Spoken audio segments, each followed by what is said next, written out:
메시지 성경 누가복음 5장. 깊은 물로 나가서 그물을 내려라.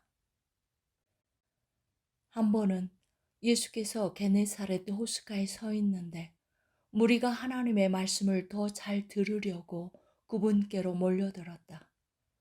예수께서 배 두 척에 묶여 있는 것을 보셨다.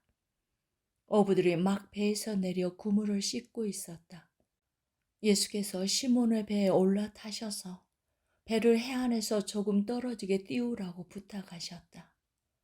예수께서 그 배에 앉으셔서 배를 설교단 삼아 무리를 가르치셨다.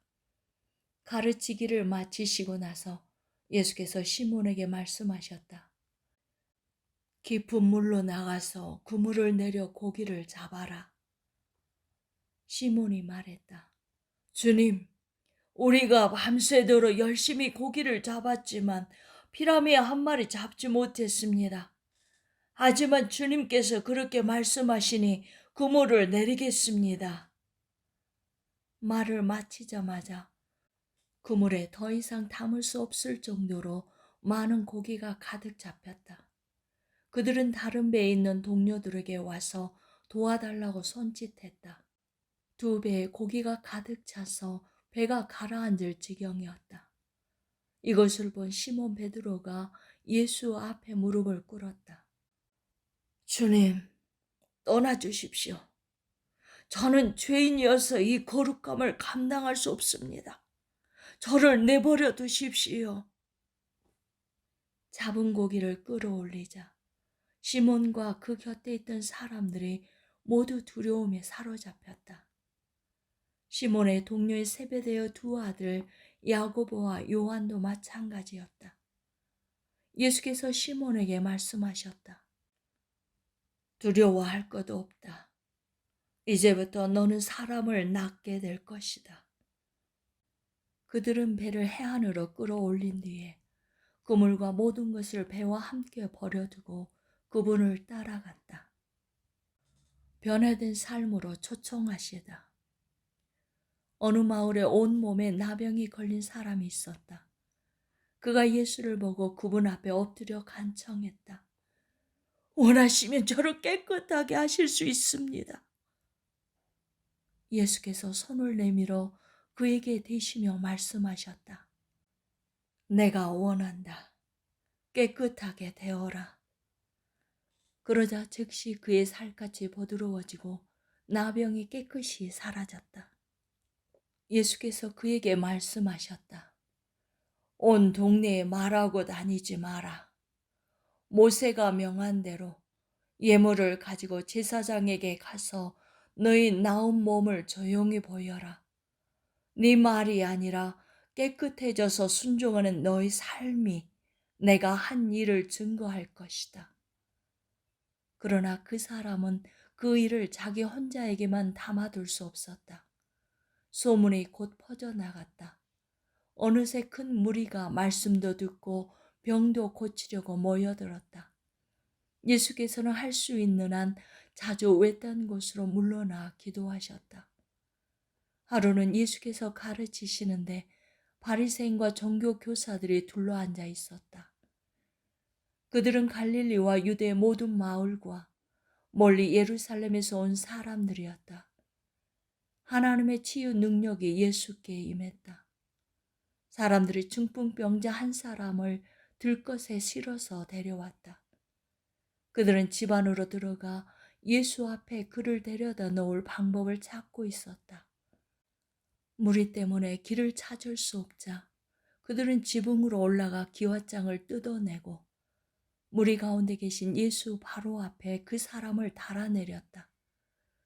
그들의 담대한 믿음에 감동하신 예수께서 말씀하셨다. 친구여, 내가 너희 죄를 용서한다. 그러자 종교학자와 바리새인들이 웅성대기 시작했다. 저 사람은 자기를 누구라고 생각하는 것인가? 저것은 신성모독이다. 오직 하나님만이 죄를 용서하실 수 있다. 예수께서 그들의 생각을 정확히 아시고 말씀하셨다. 왜 이리 수근수근 말이 많으냐? 내가 네 죄를 용서한다고 말하는 것과 일어나 걸어가라고 말하는 것 중에 어느 쪽이 더 쉽겠느냐? 내가 인자인 것과 내가 어느 쪽이든 행할 권한이 있다는 것을 분명히 보여주겠다. 예수께서 중풍병자에게 직접 말씀하셨다. 일어나거라. 너희 자리를 들고 집으로 가거라. 그 사람은 한순간도 지체하지 않고 그대로 했다.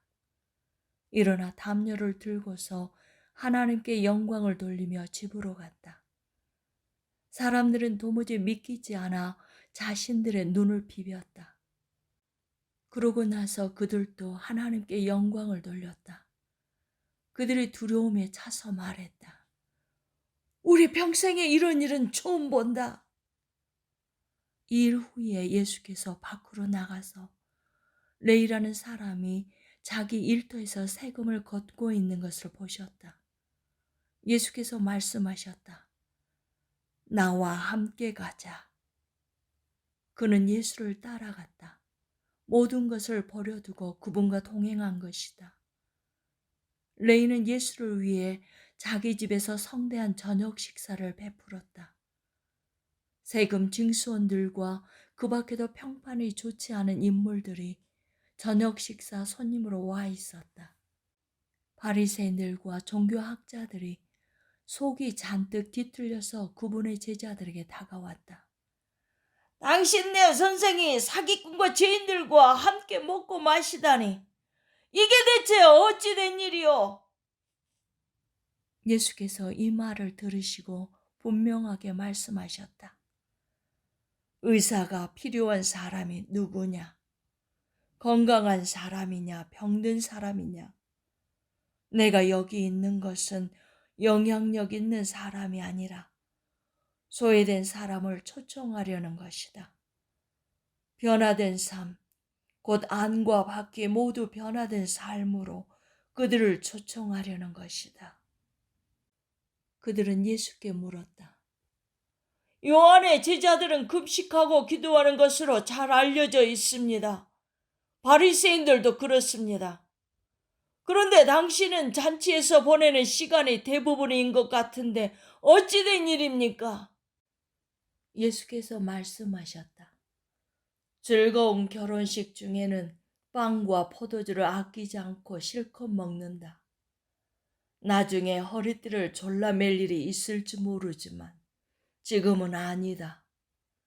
신랑 신부와 함께 있는 동안에는 즐겁게 보내는 법이다.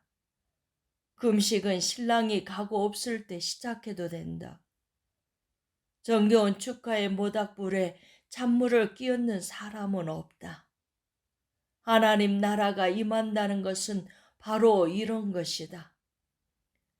멀쩡한 스카프를 잘라서 낡은 작업복에 대고 깁는 사람은 없다. 서로 어울리는 천을 찾게 마련이다. 낡고 금이 간 병에는 포도주를 담지 않는 법이다.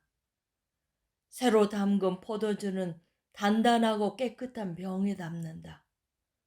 그리고 잘 묵은 고급 포도주를 맛본 사람은 덜 묵은 포도주를 찾지 않는다.